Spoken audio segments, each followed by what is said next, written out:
Tinututukan ng Presidential Anti-Organized Crime Commission ang posibleng paglipanan ng mga guerrilla operation o small-scale pogo operation kasunod ng umiiral na total ban. Ayon kay PAOK Executive Director Gilbert Cruz, kadalasan daw sa mga small-scale na ito ay nagrerenta ng mga resort, bahay o apartment sa loob ng gated communities.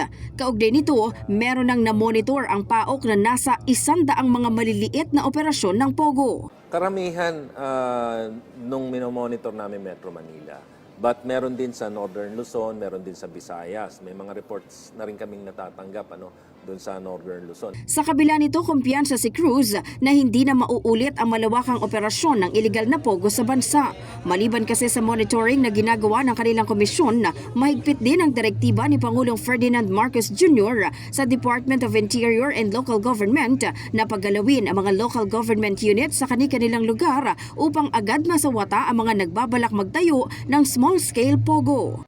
Kasi doon sa meeting na ginawa namin with the President, ang sabi niya, hindi siya naniniwala sa sinasabi ng local government na bigla na lang sumulpot yung mga pogo hubs na yan, o yung mga pogo operations without the knowledge ng mga local government officials.